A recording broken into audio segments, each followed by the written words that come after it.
morro e que hoje está desativado.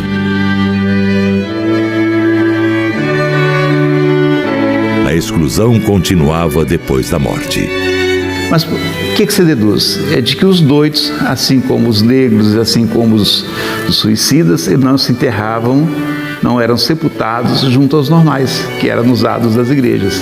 Então um cemitério próprio foi feito, esse cemitério do Cascalho aqui, que segundo alguns levantamentos de colegas, chegou a sepultar 60 mil pessoas desse cemitério.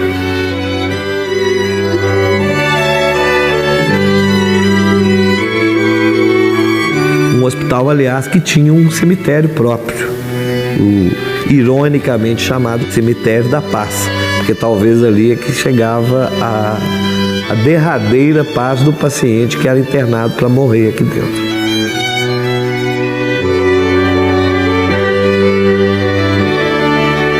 Quem não era enterrado poderia ter seu corpo vendido para algumas faculdades de medicina.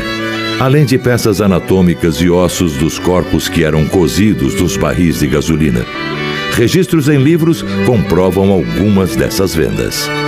Agora, a questão de cadáveres, de venda de cadáveres, é um fato também que vai acontecer mais aí no final dos anos 60, que já é uma realidade desse período onde as faculdades de medicina vão ficar em busca aí das peças anatômicas e normalmente o excluído, o rejeitado é que vai se prestar a esse serviço social de servir como peça de estudo.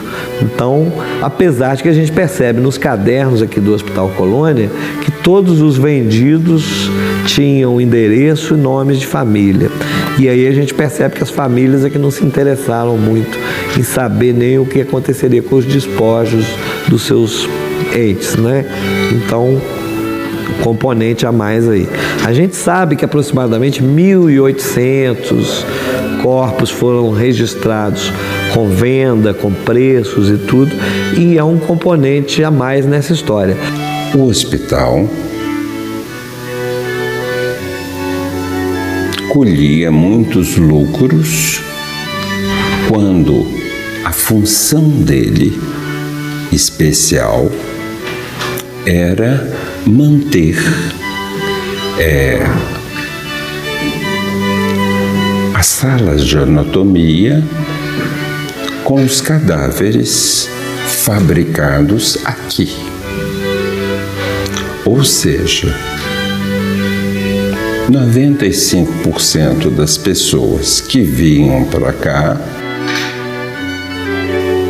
colhiam a morte algum tempo depois, e as faculdades de 3 estados: Minas Gerais, Espírito Santo e norte do estado de São Paulo. Não só ossos, não compravam os ossos só. Quer dizer, peças anatômicas, se era possível, fígado, tá? Os ossos eram limpos aqui, quer dizer, tiravam as carnes, enviavam os ossos para terminarem o trabalho nas escolas de medicina. Certamente, o campo de extermínio funcionava bem.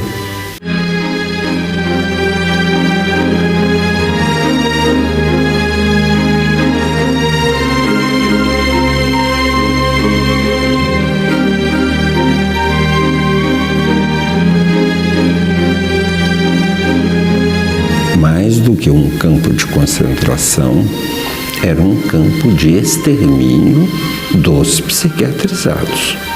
Não nos esqueçamos que as pessoas já não tinham roupa, comiam em coxo, como porcos, despidos.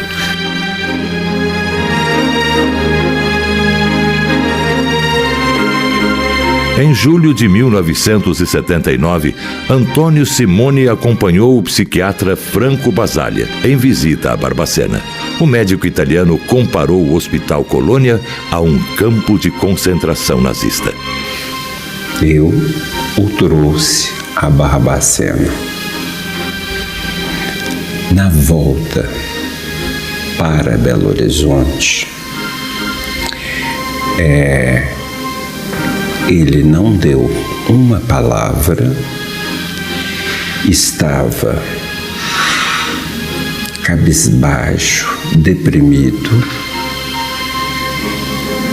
e nós fomos para a conferência na Associação Médica.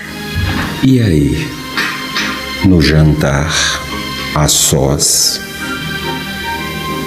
ele me questiona: olha, de que lado você está? Você é conivente com essa mortandade? Ou eu posso denunciar? Porque, caso eu possa, você me dá ou me chame todos os jornais e todas as televisões. E aí ele coloca que em Minas, em tempos de paz, havia crimes que não tinham sido mostrados há tanto tempo no mundo.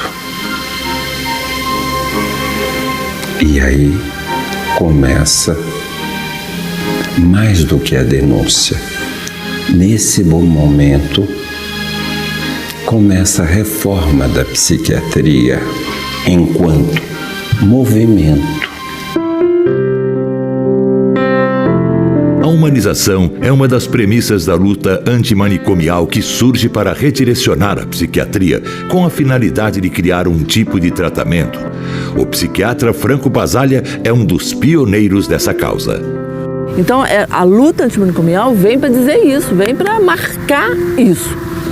Então, é uma luta mesmo, né? Ela vem para marcar exatamente esse ponto. Olha, não é assim, nós não podemos tratar as pessoas da forma como a gente trata, né? Como estava sendo tratado. Eu acho que isso é o marco da luta.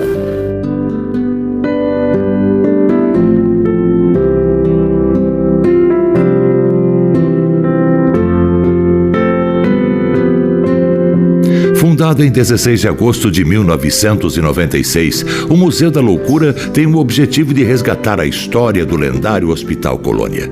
O local conta com um acervo de fotos e equipamentos e objetos cirúrgicos usados no tratamento psiquiátrico na época. A gente percebe que a grande maioria das pessoas que aqui visitam ficam bastante sensibilizadas, né? Então, tanto do público acadêmico quanto, né, do público em geral, eles começam a entender melhor a história, né, dos portadores de transtorno mental, começam a aceitar até melhor as propostas atuais de avanços e humanização nesse atendimento aos doentes mentais atualmente. Na cidade que é referência no tratamento psiquiátrico, foram criadas residências terapêuticas que atendem ex-pacientes, a maioria do Colônia. O abandono que eles sofreram na época hoje se tornou acolhimento.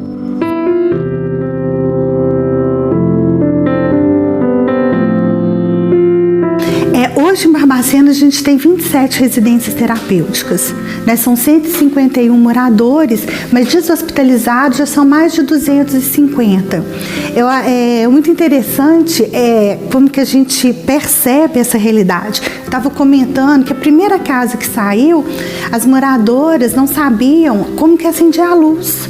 Né? De repente foi chegando a tardinha e elas questionando que horas que as luzes se acendem. Tamanha era a tutela dentro do hospital, né? O não dar conta, a ociosidade, o não ter que fazer nada.